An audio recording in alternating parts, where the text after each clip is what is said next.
Hello students and welcome to all for today's lecture on solar energy part 5. In today's lecture, we'll be going through some of the solar energy collection devices and its application in detail. Preservation of agriculture produce food is one of the major concerns of the developing countries, and as the time goes on, this problem will be aggravated by growing dietary needs of ever increasing population of those countries. In many developing countries, the large quantity of the fruits and vegetables spoil due to inadequate infrastructure, insufficient processing capacities, and growing marketing difficulties caused by the intensifying competition and protectionism in the worldwide agriculture market. Next, drying this product can help to solve this issue, while also making an important contribution to improving the population income and supply situation. Drying is an important form of food preservation that is oftenly carried out at a farm level right after harvesting, or especially with the highly perishable crops at peak harvest time when the local markets are saturated.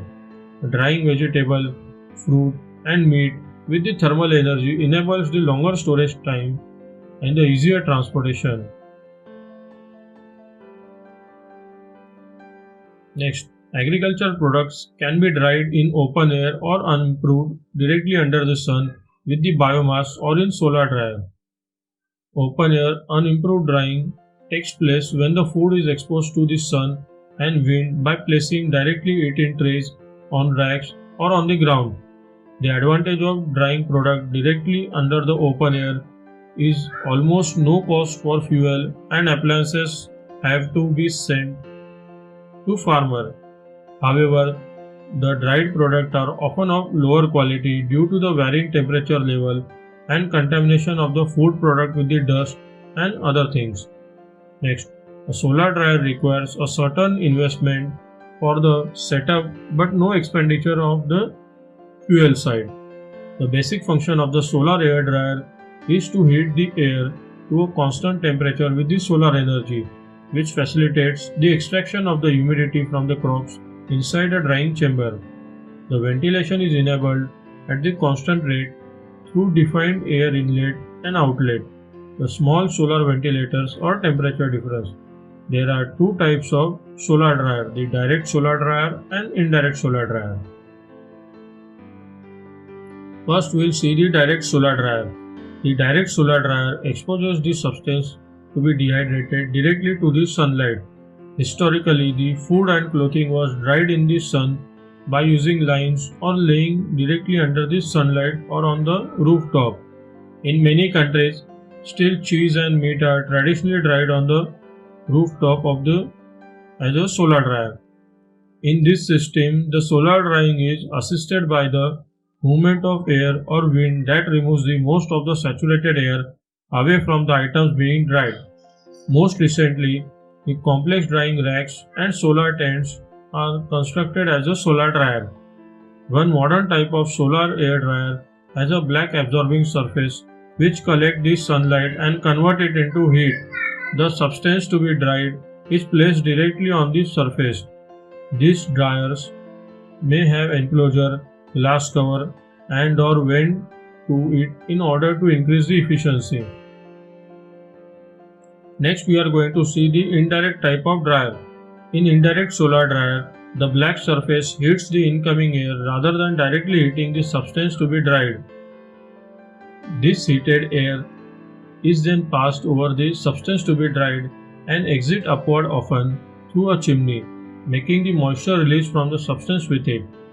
Then, they can be very simple, just a tilted cold frame with the black cloth on the insulated brick, building with the active ventilation and a backup heating system. One of the advantages of the indirect system is that it is easier to protect the food with other contaminants. Next, we will see the limitations of the solar dryer. The foremost and the main limitation of solar dryer is that the solar air dryer are not workable in the night due to non-availability of sunlight. Next, efficiency of solar air dryer may decrease to an extent during the cloudy days as in the cloudy days the amount of sunlight that reaches on the earth's surface is very much less.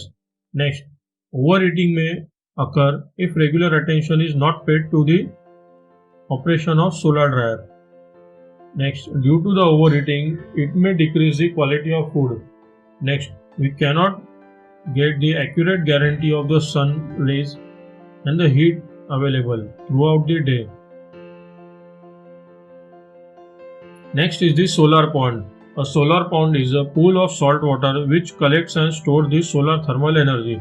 The salt water naturally forms a vertical salinity gradient known as the halocline, in which the low salinity water floats on the top of high salinity water. The layer of the salt solution increases in concentration with depth. Below the certain depth, a solution has a uniformly high salt concentration. When the sun rays contact the bottom of the shallow pool, they heat the water adjacent to the bottom. When the water at the bottom of the pool is heated, it becomes less dense than the cooler water above it, and the convection begins. The solar pond heats the water by impeding this convection current. Salt is added to a water until the lower layers of the water becomes completely saturated. High salinity water at the bottom of the pond does not readily mix with the low salinity water above it. So, when the bottom layer of the water is heated, the convection current occurs and separately in the bottom and the top layer, with only mild mixing between these two layers.